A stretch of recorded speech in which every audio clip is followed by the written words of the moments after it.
I asked the New South Wales Government for help to look after the area at the top end of the Chiros River system because of the fires in 2019-2020 was so devastating on the area that the area needs now help.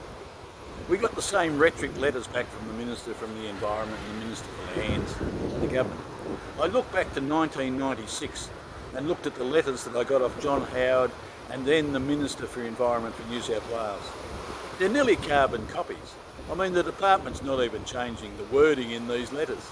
They're still the same trashed out. You know, we can't do anything because the federal government's got to do that first or it's got to fund it.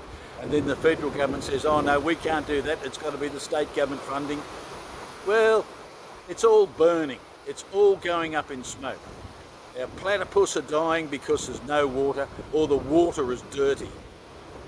Now, animals in the environment are starting to see the stress of living in Australia. And our politicians are too busy turning around and telling big companies how they're going to look after it. If you don't think climate change isn't happening, you better think again.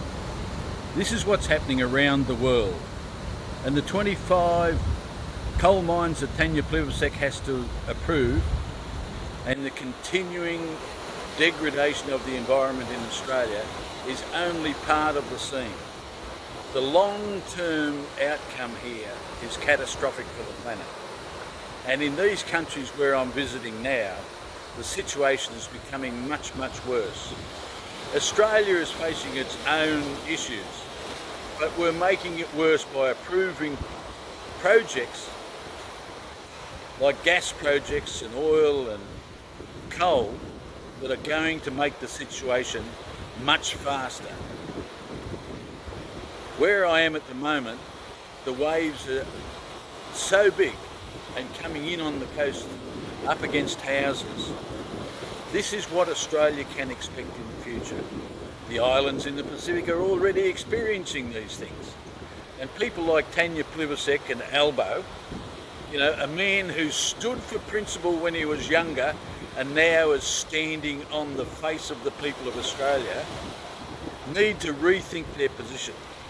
We cannot continue on the planet with wars and degradation of the environment.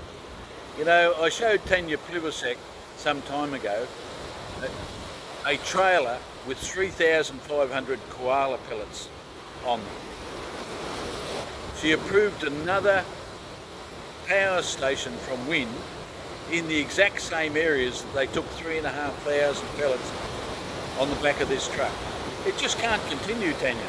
It really can't. You're not leaving your kids anything, and their kids are going to become destitute in the heat of Australia. If you don't think Australia isn't going to get very, very hot, you're having yourself on. You're the minister and should know those figures.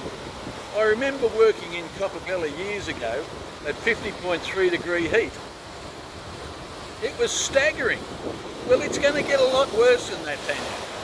And you better tell Albo he better get his principles back. As you look at this video of the waves coming in, this is what's going to come on Australia and the Pacific. We have a duty of care as Australians to behave much better than what we are. As you can see, the waves are just bouncing off the shore. They're crashing right up. And the spray's coming into the houses now. The stairs down to the beach, you can't walk on the beach. It's just simply too dangerous. You can't get an understanding of how big these waves are from the camera. They're massive. And the situation's getting worse. And the rocks you see on the left there are where the fishermen dry their fish. They walk across to there. And yet we're still approving coal mines. I mean, these waves coming in are going as high as the house. They're bouncing up as high as the house. It's unbelievable. And we're still approving coal mines, Tanya? Are we serious?